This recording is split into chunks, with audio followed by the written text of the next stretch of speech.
Hello, everyone. I'm Marilyn Penalosa, Chair of the Community Preservation Committee. I hope you are all safe and healthy in your homes during these difficult times. This video represents our annual report to town meeting of the projects we are recommending to town meeting for approval. This year, rather than having individual project sponsors present their projects, I will briefly describe all of them. A separate presentation is also available for Article 10M, the LexHab 116 Vine Street Design Funds. Additional information on all of the projects can be found in our annual report. Looks like this. Online at our website and with the town's clerk's town meeting materials and in hard copies at the police station. The original project applications are on the CPC website as well. I hope you will jot down questions as I go through the projects and email them to us at our town address. We will forward your questions to the project sponsors and post their answers on the CPC website for you to review. Both the website and the email address are on the last page of this presentation. All of these projects, except Article 10M, which will be handled separately, will be on the consent agenda to town meeting, meaning that they will be voted on with an up or down vote unless any town meeting member requests that a project be pulled out. For that reason, I urge you to have your questions answered before we meet. Note that all projects have been reviewed and approved as complying with the Community Preservation Act by Town Council.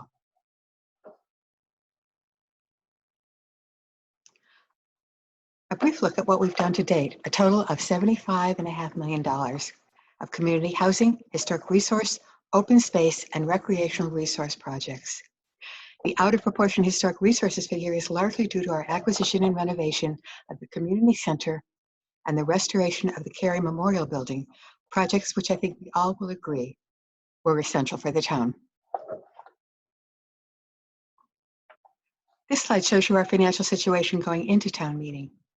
The beginning balance of $4.8 million was larger than expected because of the late withdrawal of two large projects at last year's town meeting and a $500,000 bonus distribution from the state budget surplus in January.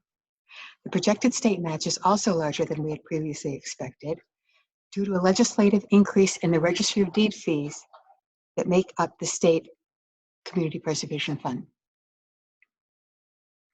If you approve all of our recommended projects for fiscal 2021, we will have a balance of $5.2 million to apply to next year.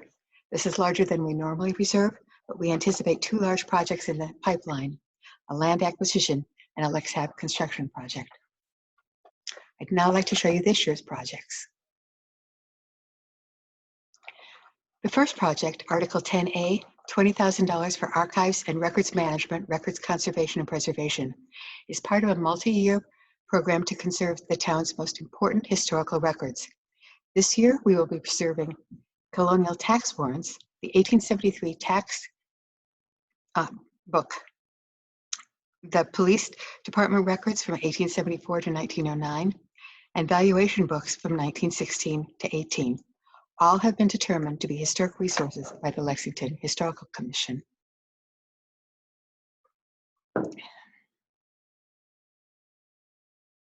The Town Manager's Office is sponsoring this next project, Article 10B, the $9,000 restoration of the Margaret Lady Lexington portrait that hangs in Carey Memorial Building. Margaret was the wife of Robert Lord Lexington, the second and last Baron Lexington, possibly the source of our town's name. The painting, also a designated historic resource, was donated to the town in 1928 by Elwin G. Preston, a trustee of the Carey Memorial Building. Without restoration, the portrait is in danger of loss due to paint flaking, tears, and a weakening of the canvas and frame structure. Article 10C, Battle Green Master Plan Phase 3, is the second half of a project presented to us last year. Due to our financial constraints at the time, we had asked the DPW to defer some of the items to the 2021 fiscal year. The amenities and pathways, monument restoration and lighting, and historical landscaping covered by this request for $317,044 will complete the master plan for our National Historic Landmark Battle Green that was developed in 2010, in plenty of time for the 250th anniversary of the Battle of Lexington. Article 10D will be indefinitely postponed. This was a placeholder for a land acquisition that we had hoped would be ready for this town meeting. Instead, we anticipate bringing it before you in the fall.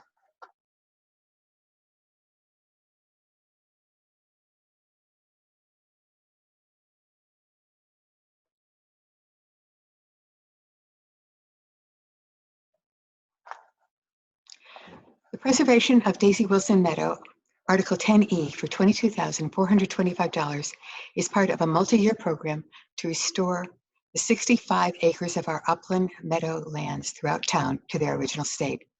Encroaching weeds and woods and invasive plants take over when maintenance is deferred, and we are now working to remedy the problem. The newly restored stone walls and their viewscapes will provide important reminders of our architectural heritage. Prior projects in this program include the meadows at Hennessy Field, Joyce Miller's Meadow, and the Wright Farm Meadow. The Wright Farm itself, off Grove Street at the Bedford Town line, was acquired by town meeting in 2012 and 2015 for open space and community housing purposes. Article 10F, a $69,000 project to plan and design site access and recommended uses for the barn and property, will continue the overall long-term planning process for the site first begun in 2016 and 2017. We expect to receive subsequent requests for permitting, bid documents, and construction funding in upcoming years. Article 10G, a continuation of the Recreation Department's athletic facility lighting program, will bring upgraded lighting systems to the center basketball and tennis courts and the town pool, thus enhancing the safety of those facilities during nighttime activities and providing financial savings to the town through newer energy and cost-efficient systems. This $450,000 requisition supplements the lighting project completed at the center softball and baseball fields last year, as well as some preliminary work that has been completed on the tennis courts. The tennis courts at Valley Road are in need of resurfacing. This $100,000 project, Article 10H, will resurface, paint, and stripe the courts as part of a long-term program to renovate our courts and tracks throughout town. The project includes paving the parking area recommended by the Recreation Department's 2017 ADA compliance study, as well as the deteriorating pathways near the courts. The project will also install a permanent bike rack at the site, which is near the Minuteman Bikeway. The Valley tennis courts were last resurfaced in 2008.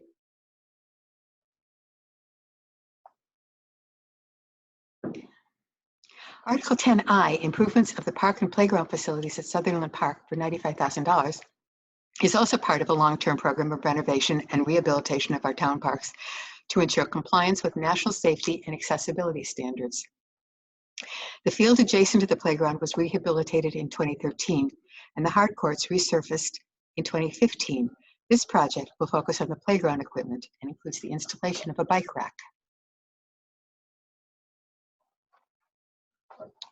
Article 10J, improvements of the athletic fields at Harrington, Bowman, and Franklin Fields, addresses the safety, playability, and accessibility of these well-used fields through excavation, regrading, irrigation, and accessible driveways and pathways. New amenities will be installed, including backstops and benches. This $370,000 project follows similar projects at the Sutherland, Clark, Lincoln, Adams, and Diamond athletic fields in prior years.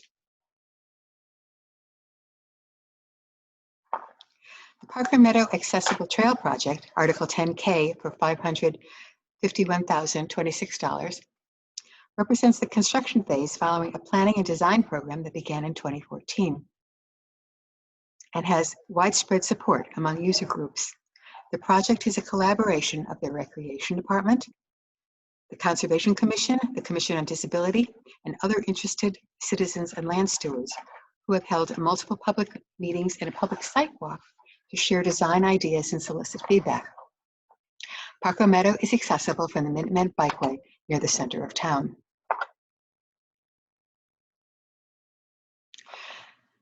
The Lexington Housing Authority has requested $130,000 under Article 10L to preserve the windows and doors ramps and decking of the community center at Greely Village. First constructed in 1968, Greely Village provides 104 units of affordable housing for residents. Previous projects at the village have included the preservation of windows, roofs, siding, front and rear doors, and porches of the units. This project will fund the preservation of the community center, which houses TV, Wi-Fi, kitchen and laundry facilities, and meeting space for the residents. Both floors of the center are wheelchair accessible. The remainder of the total project cost, $205,000, is being provided by a grant from the Massachusetts Department of Housing and Community Development.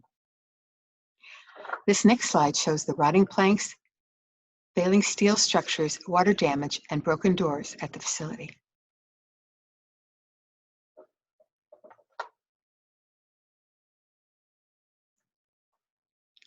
Article 10M, LexHab's $100,000 request for design funds for affordable housing at 116 Vine Street, the Leary Land, will build on the recommendations of a select board ad hoc committee report first submitted in 2011. Once designs are finalized, we expect a request for construction funds for fiscal year 22, estimated at around $3.5 million. The full scope of this project will be separately presented to you by LexHab. On the advice of our town's finance department, several of our larger CPA projects have been funded through the issuance of debt.